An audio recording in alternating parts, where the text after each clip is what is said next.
Hi, this is Mike Kelly at the Spruce Creek Golf Academy, and we're here at the beautiful Spruce Creek Country Club, and today we're going to talk about chipping. We're going to talk about proper techniques for chipping, and we're going to talk about the sequence of techniques for chipping. So the first thing that we have to do for good chipping is to set the club face up properly, and when you chip, you're trying to get a lower trajectory shot that carries maybe 1/3 in the air and then 2/3 on the ground. So the first thing you have to do is set the club face up so that the ball will go low. So what we're going to do is we're going to turn down the club face so that we're turning whatever club you've got into a couple of degrees less loft. So we're going to put the handle ahead and keep the club face square to our target line. Then the next thing, and this is important, is that you put your grip on next. So what we don't want to do is we don't want to put our grip on and then turn the club face down or de-loft it. We want to make sure that we turn the club face down first, then put our grip on.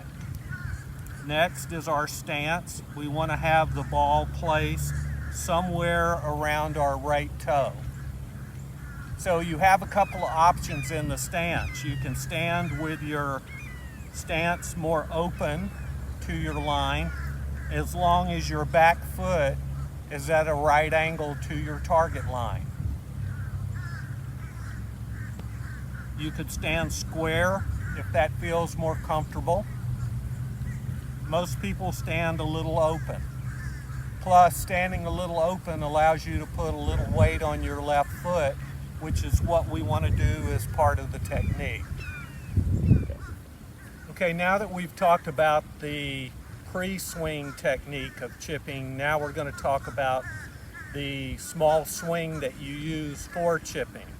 So what we're trying to do is make a stroke that goes back X amount, which is determined by how far you're going to hit the ball, and then you want to use your left arm and pull the club forward about the same amount.